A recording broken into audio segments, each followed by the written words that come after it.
Nós estamos aqui em Paris, no 37º Congresso da ESCRS, um congresso muitíssimo bem frequentado, com oftalmologistas do mundo inteiro, 9.800 inscrições.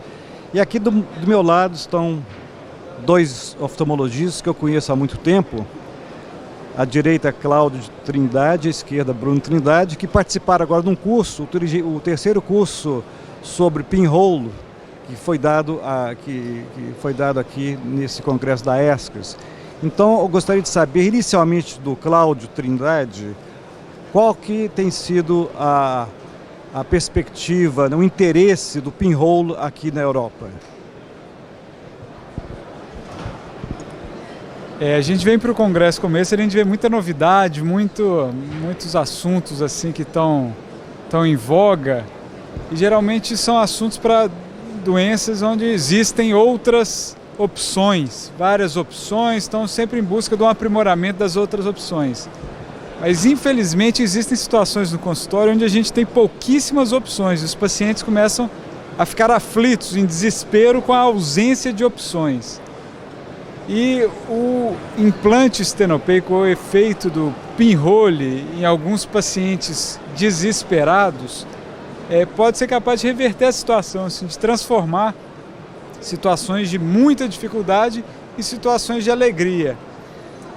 Então, a gente consegue ilustrar isso com alguns pacientes que a gente tem tratado com o implante estenopeico extra focus, que já está disponível aqui na Europa desde 2016.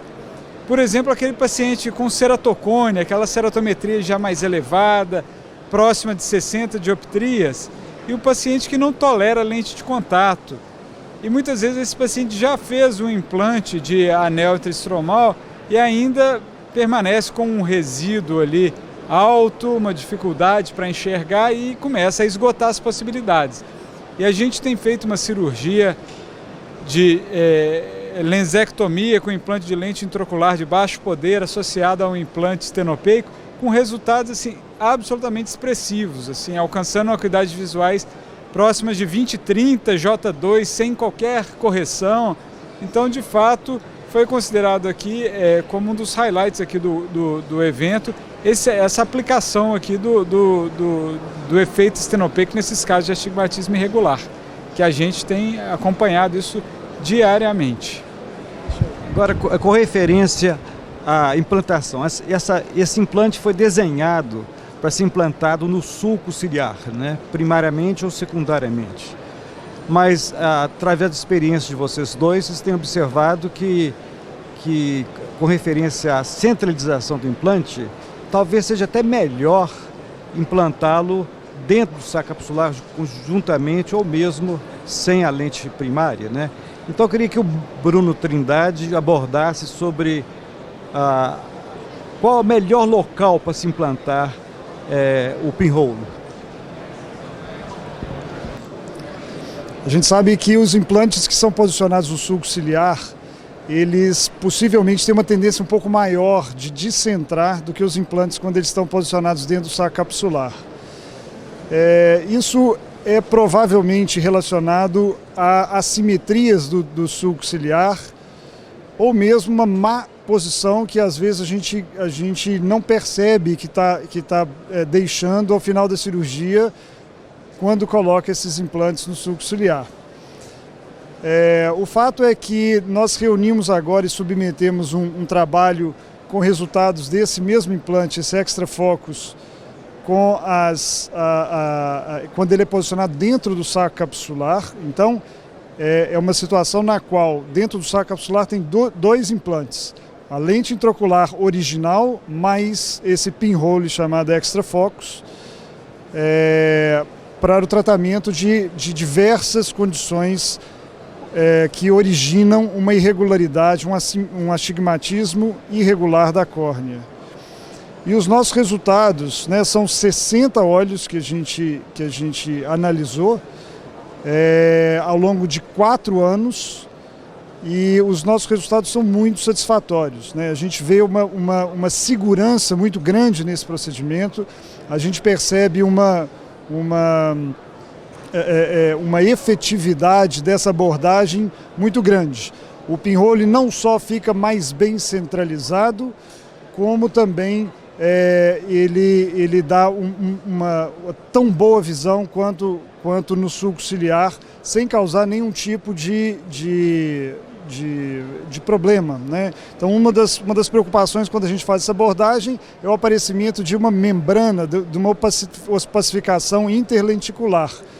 E o que a gente viu em todos esses nossos pacientes ao longo de todo esse tempo é que essa membrana não houve nenhum tipo de crescimento interlenticular durante essa abordagem. O importante é que seja dito que esse assunto será muito bem apresentado no próximo congresso da BRASC na cidade de São Paulo. Então todos ficam sabendo que quem estiver interessado é só comparecer no próximo congresso da BRASC de São Paulo, que esse tema será abordado com minúcias, né? Deixa eu fazer uma pergunta. Acrescentando aqui, você está falando, Cláudio, dessa abordagem da lensectomia com a colocação do filtro estenopeico, e você falou bem do benefício, né? Assim, eu queria que você comentasse talvez um pouco a respeito do risco desse procedimento, principalmente comparado com as alternativas que a gente tem nesses casos. Então, mais uma pergunta assim, de gancho, não, como se fala? Aproveitando a pergunta do Bruno, vou perguntar ao Cláudio, qual o caso que não está indicado implantar a lente, esse implante estenopeico? Eu acho que é muito importante saber quais casos assim, de contraindicação absoluta. O que a gente observa é que, infelizmente, à medida que os casos vão ficando mais graves, as opções vão reduzindo, e a tendência em qualquer cenário na medicina, à medida que as opções vão reduzindo, existe um aumento dos riscos envolvidos.